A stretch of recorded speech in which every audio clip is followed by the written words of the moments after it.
नमस्कार प्रेक्षकांनो, तू हिरे माझा मितवा या मालिकेच्या येणाऱ्या भागामध्ये जबरदस्त असा ट्विस्ट येणार आहे. तर प्रेक्षकांनो, आपण बघितलं इथे आता ईश्वरीला भांगेच्या रेवड्या खाऊ घालण्याचा राकेशचा प्लॅन फसलेला असतो. कारण अंजलीने न कळतपणे का होईना पण इथे राकेशचा डाव पूर्णपणे फ्लॉप केलेला असतो. कपाटामध्ये असलेल्या एक्सपायर झालेल्या रेवड्या अंजलीने फेकून देत त्याने ज्या फ्रेश रेवड्या मागितलेल्या असतात त्या आता कपाटामध्ये ठेवल्यानंतर ज्या रेवड्या राकेशने ईश्वरीला खायला दिलेल्या असतात त्या भांगेच्या नसल्यामुळे इथे ईश्वरीला कुठल्याही पद्धतीची नशा येत नाही आणि त्यामुळे इथे आता संक्रांतीच्या दिवशी ईश्वरीचं हसं होत नाही. त्यामुळे राकेशचा बदला अपूर्ण राहिलेला असतो आणि त्यामुळे इथे राकेशला अंजलीचा राग आलेला असतो. पण प्रेक्षकांनो, अंजलीने मात्र हे जे काही केलेलं असतं त्याचा फायदा ईश्वरीला झालेला असतो. कारण ईश्वरीची सगळ्यांसमोर नाचक्की होत नाही आणि अर्णव आणि तिच्यामध्ये अजून भांडण लावण्याचा जो काही राकेशचा प्रयत्न असतो तो सुद्धा तिने यशस्वी होऊ दिलेला नसतो. आणि म्हणूनच प्रेक्षकांनो, इथे आता राकेश जरी टेन्शनमध्ये असेल तरीसुद्धा ईश्वरी एका बाजूला आनंदी असते. कारण का, तर इथे संक्रांतीच्या दिवशी अर्णवने तिला आपल्या आईची साडी आईची इच्छा पूर्ण होण्यासाठी का होईना पण निदान दिलेली असते आणि ते सुद्धा स्वतःच्या मर्जीने. तेव्हा प्रेक्षकांनो, इथे आता ईश्वरी त्याच्या आईची साडी नेसून इतकी सुंदर दिसत असते आणि त्याच्यावरती तिने हलव्याचे दागिने घातलेले असतात ते अजूनच चार चांद लावत असतात. अर्णवची नजर तिच्याकडून अजिबात हटायला काही तयार नसते, पण तरीसुद्धा मनामध्ये राग असल्यामुळे तो तिच्याकडे दुर्लक्ष करण्याचा प्रयत्न करत असतो. तिच्याजवळ नीट बोलत नाही, नीट वागत नाही. ही गोष्ट राकेशने ऑब्झर्व केलेली असते आणि म्हणूनच प्रेक्षकांनो, इथे आता राकेश त्यांच्यामध्ये झालेल्या भांडणाचा आणि त्यांच्यामध्ये आलेल्या अबोल्याचा आता पाठपुरावा घ्यायला सुरुवात करतो.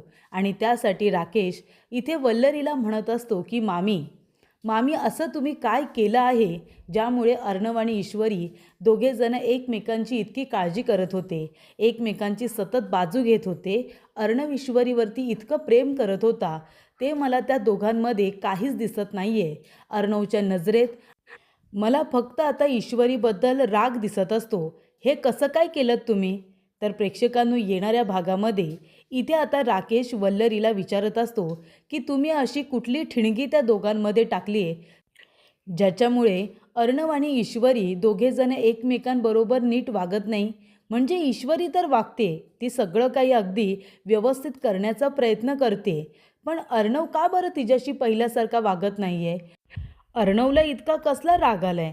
तेव्हा प्रेक्षकांनो, इथे आता वल्लरी म्हणत असते की जावई बापू, मी जे केलंय ते केलंय, पण मी जो काही पराक्रम केलाय ना त्याच्यामुळे अर्णव आणि ईश्वरी हे दोघेजण एकमेकांबरोबर नीट बोलत नाही आणि अर्णव तिच्याजवळ कधी नीट वागणारसुद्धा नाही, तिला बायकोचा दर्जासुद्धा देणार नाही आणि काही दिवसातच ईश्वरी अर्णवपासून दूर झालेली असेल असं आता वल्लरी राकेशला सांगत असते.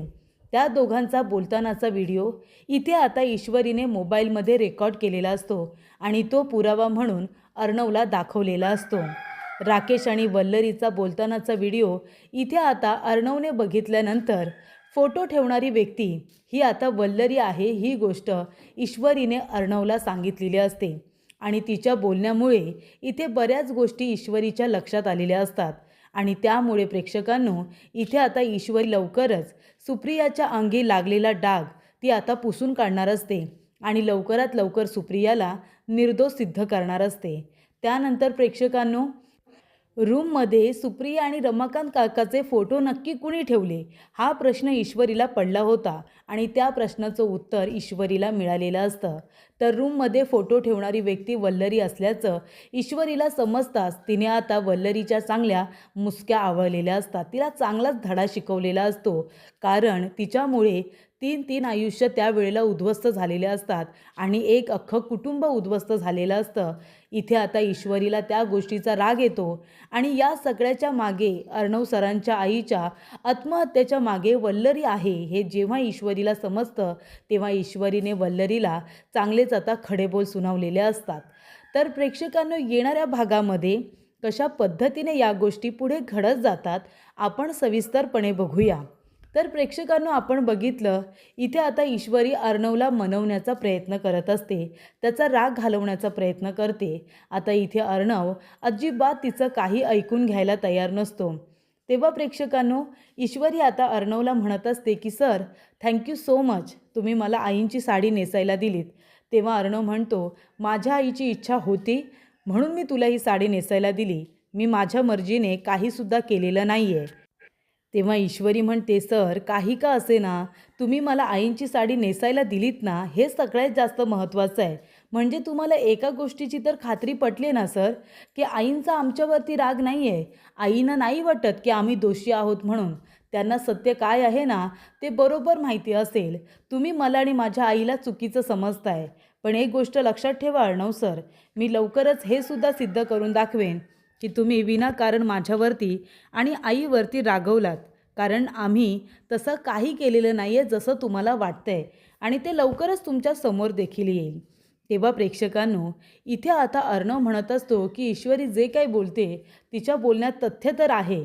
म्हणजे काही गोष्टी जर मी पाहिल्या तर आईला ईश्वरीचा एवढाच जर राग आला असता किंवा तिला ईश्वरी चुकीची वाटली असती तर मग तिने असे काही संकेत दिले नसते. म्हणजे इथे आता मळवट भरण्याचा जो काही प्रसंग होता तो मान कुणाला द्यायचा. तेव्हा वल्लरी आक्षेप घेत असते की ईश्वरीला मळवट भरण्याचा मान द्यायचा नाही. पण इथे आता सात्विकाने कौल दिलेला असतो, तिने फूल पाडून कौल दिलेला असतो की हा मान ईश्वरीलाच देण्यात यावा. कारण ईश्वरी खरी राजशिर्केंची सून आहे, हा मान तिलाच मिळायला हवा असा इकडे आता तिने संकेत दिलेला असतो. तेव्हा अर्णव विचार करत असतो की मी जो काही विचार करतोय ईश्वरी आणि सुप्रियाबद्दल तो चुकीचा तर नाही आहे ना. म्हणजे मी त्या फोटोवरती विश्वास ठेवून खूप मोठी चूक करतोय का? काय बरोबर काय चूक, काय खरं काय खोटं, या गोष्टीचा मी जरासुद्धा विचार केला नाही आहे. पण ईश्वरी इतक्या आत्मविश्वासाने बोलते, इतक्या कॉन्फिडंटली बोलते. तिला कदाचित तिच्या आईवरती खूप विश्वास आहे म्हणून असेल. पण जर तिने तिच्या आईला निर्दोष सिद्ध केलं आणि मला पुरावे दिले तर, म्हणजे आत्तापर्यंत मी जे काही वागतोय हे सगळं चुकीचं ठरेल.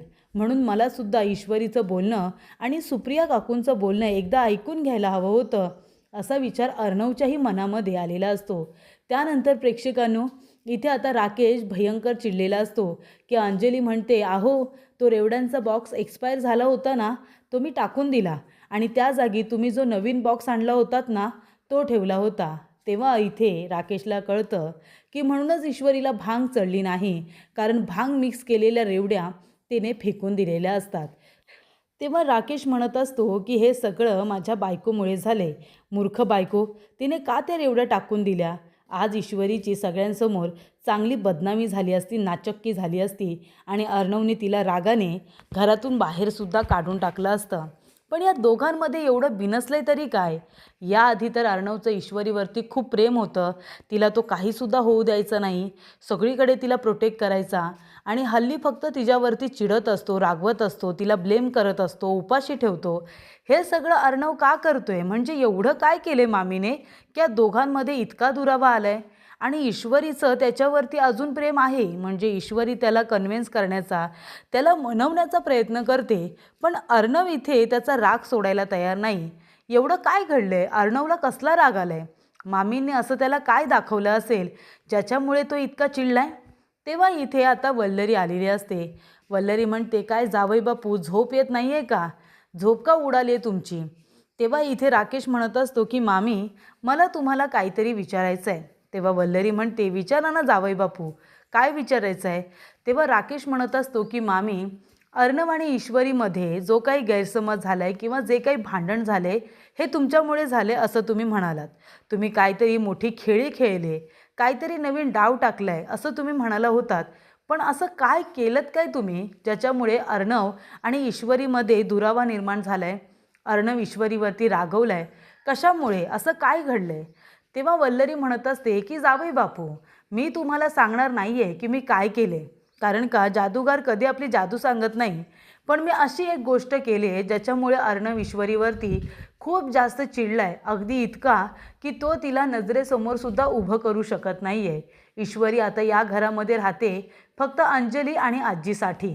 नाहीतर अर्णवने तिला कधीच घरातून बाहेर काढलं असतं. असं मी काहीतरी नक्कीच केले, पण मी काय केले हे मी तुम्हाला नाही सांगू शकणार. तेव्हा राकेश म्हणतो, पण का मामी? असं काहीतरी केलं असेल ना तुम्ही? म्हणजे असं काय त्या अर्णवला दाखवलंय किंवा सांगितलंय ज्याच्यामुळे तो इतका चिडलाय?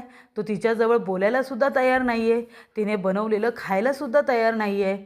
वल्लरी म्हणते, हे तर काहीच नाही, तुम्ही आता आगे आगे देखो होता है क्या. तेव्हा राकेश म्हणतो, आता पुढे अजून काय करणार आहात?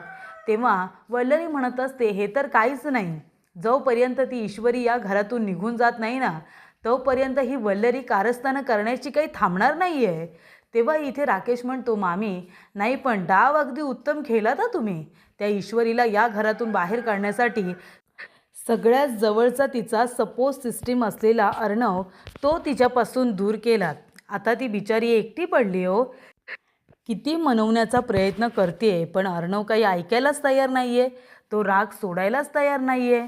तेव्हा प्रेक्षकांनो, इथे वल्लरी म्हणते की अर्णव तिला कधीच माफ करणार नाही, असंच मी काहीतरी करून ठेवलं आहे. तेव्हा प्रेक्षकांनो, ते दोघेजणं आता बोलत असतात तेव्हा त्यांचा व्हिडिओ इथे आता ईश्वरीने आपल्या मोबाईलमध्ये केलेला असतो. तर इथे ईश्वरी एका कोपऱ्याला उभं राहून त्या दोघांच्या बोलण्याचा आता मोबाईलमध्ये व्हिडिओ तयार करते आणि तो व्हिडिओ आता तयार झाल्यानंतर येऊन आता अर्णवला दाखवते. तेव्हा ईश्वरी म्हणत असते की सर, तुम्हाला जाणून घ्यायचं होतं ना की ते फोटो रूममध्ये कुठून आले. तुम्हाला वाटलं होतं की ते फोटो मी ठेवले होते, मी लपून ठेवले होते, पण आता तुम्हाला कळेल हे सगळं कारस्थान कुणाचं आहे ते. तेव्हा प्रेक्षकांनो, इथे आता ईश्वरी तो व्हिडिओ अर्णवला दाखवते ज्याच्यामध्ये वल्लरीने सगळं काही इथे ॲक्सेप्ट केलेलं असतं की हे सगळं तिनेच केलं आहे.